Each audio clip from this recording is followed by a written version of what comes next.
पिछले 24 घंटे में जिस तरह से प्रधानमंत्री मोदी और इटली की पीएम की तरफ से जॉर्जिया मेलोनी की एक रील आती है और इंटरनेट उसे हाथों हाथ लेता है, और जिस तरह से वो रील महज 24 घंटे के अंदर 10 मिलियन से ज्यादा लोगों के द्वारा देखी जाती है। पूरी दुनिया में प्रधानमंत्री मोदी के इस अंदाज की तारीफ होती है कि देखिए जेनजी से कनेक्ट करने का क्या अंदाज है, इसका विश्लेषण होता है। लेकिन यहीं से राहुल गांधी को और कांग्रेस को मिर्ची लग जाती है। उसके बाद एक के बाद एक राहुल गांधी की तरफ से एक बार नहीं, दो बार नहीं, तीन बार नहीं, आप देखिए बार बार सोशल मीडिया प्लेटफॉर्म पर अपनी रैलियों में राहुल गांधी प्रधानमंत्री मोदी के इस रील पर तंज कसते हैं और इस कदर वो बेचैन हो जाते हैं, इस कदर वो खफा हो जाते हैं कि वो ये भी भूल जाते हैं कि वो देश के प्रधानमंत्री के लिए किन शब्दों का इस्तेमाल कर रहे हैं। प्रधानमंत्री मोदी और गृहमंत्री अमित शाह को गद्दार कह रहे हैं। राहुल गांधी ने आरोप लगाया कि देश पर आर्थिक तूफान आने वाला है, लेकिन अब उनके इस विवादित बयान पर सियासी तूफान खड़ा हो गया है। बीजेपी पलटवार कर रही है। बीजेपी के तमाम नेता हों, राष्ट्रीय अध्यक्ष नितिन नवीन हों, एस जयशंकर हों, हर कोई जो है वो सवाल उठा रहा है। पीयूष गोयल हों, हर कोई मंत्री आ रहा है और कह रहा है कि भाई प्रधानमंत्री हैं देश के, वो किसी पार्टी के नेता नहीं है।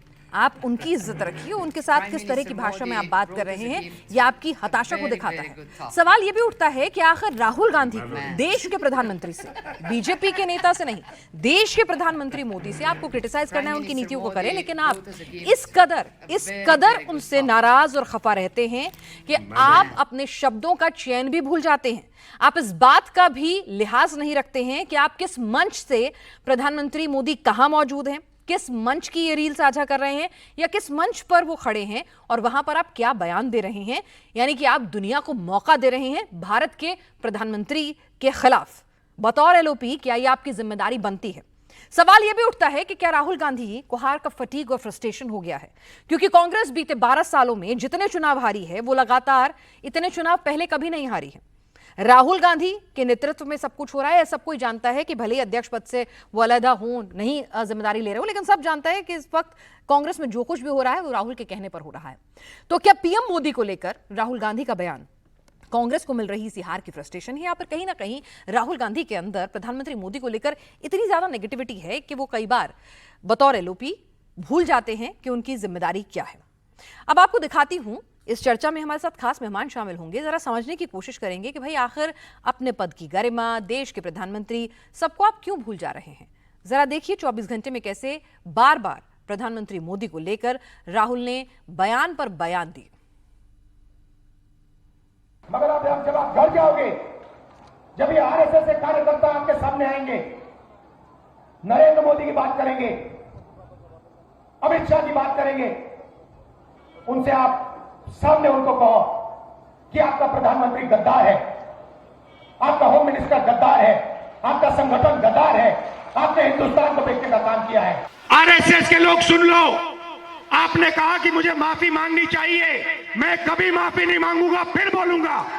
अमित शाह और नरेंद्र मोदी गद्दार हैं क्योंकि उन्होंने कॉन्स्टिट्यूशन पर आक्रमण किया है। सुन लो अच्छी तरह, मैं तुम लोगों से नहीं डरता हूं। खुल के प्रधानमंत्री कहता है सोना मत खरीदो,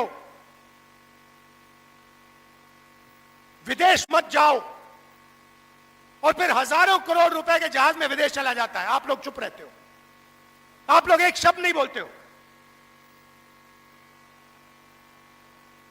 और 24 घंटा प्रधानमंत्री इस पर आक्रमण करता है, वोट चोरी करता है, इस पर आक्रमण करता है।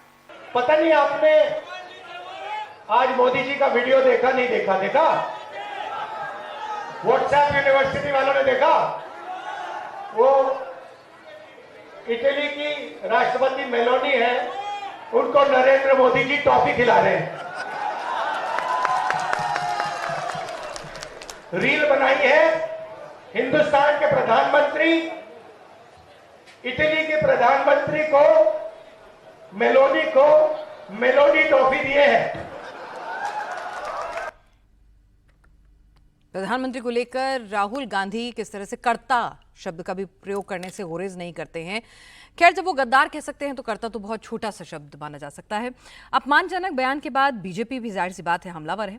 बीजेपी अध्यक्ष नितिन नवीन से लेकर केंद्रीय मंत्रियों तक ने राहुल गांधी के खिलाफ मोर्चा खोल दिया। जरा उन्हें भी सुन लीजिए, फिर हमारे साथ एक पूरा पैनल होगा। आज राहुल की इसी सोच का एनालिसिस करने की कोशिश करेंगे कि भाई दिक्कत क्या है, फटीग, फ्रस्ट्रेशन या फिर मोदी जी से कुछ पर्सनल खुंदक। विश्व में एक तरफ पूरा विश्व भारत की तरफ, प्रधानमंत्री जी की तरफ बहुत कॉन्फिडेंस के साथ देखता है, दूसरी तरफ नकारात्मक सोच रखने वाले राहुल गांधी जी अपने स्वभाव का परिचय, अपने चरित्र का परिचय अपने शब्दों में, अपने भाषणों में बार बार दे रहे हैं।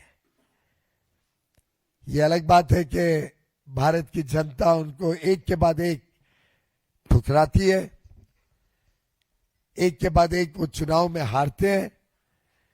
उसका जो फ्रस्ट्रेशन है, उसकी जो एक प्रकार से उनमें खुंदकीय भावना है, वो नजर आती है। जिस प्रकार से वो गाली गलौच पे उतर आए हैं और प्रधानमंत्री जी के लिए बड़ी ओछे शब्दों में वो बात रखते हैं। अब बताइए, क्या नक्सलवाद को खत्म करना गद्दारी है या नक्सलवाद को वर्षों वर्षों तक कांग्रेस के शासन में पनपने देना वो गद्दारी है? राहुल गांधी जी का आज का बयान बहुत ही दुर्भाग्यपूर्ण है और कहीं ना कहीं उनकी अराजकतावादी मानसिकता को दिखाता है। किस प्रकार से आप शब्दों का प्रयोग करते हैं, जिन शब्दों का आप प्रयोग कर रहे हैं, क्या नक्सलवाद खत्म करना गद्दारी है? क्या इस देश की जमीन को सुरक्षित रखना गद्दारी है? क्या इस देश के तिरंगे का सम्मान पूरे विश्व में बनाना गद्दारी है? अगर ऐसे शब्दों का आप प्रयोग करते हैं तो मुझे समझ में नहीं आता कि आपके पूर्वजों ने, आपके कांग्रेस के पुराने नेताओं ने जिस प्रकार से यहाँ के सैनिकों के सर काट दिए जाते थे, आप मौन बैठते थे। लेकिन आज भारतीय सेना को सम्मान के साथ, स्वाभिमान के साथ काम करने का जो मौका मिला है, वो यशस्वी प्रधानमंत्री नरेंद्र मोदी के नेतृत्व में मिला है। और मैं मानता हूं कि भारतीय राजनीति का आप राहु हैं, जो कहीं न कहीं पूरे तरह से देश की राजनीति की वातावरण को गंदा और दूषित करते हैं। आपने केवल नरेंद्र मोदी का ही अपमान नहीं, आपने देश की 140 करोड़ जनता का अपमान किया है। लेकिन शायद आप पुराने चीज़ों से सबक नहीं सीखते हैं।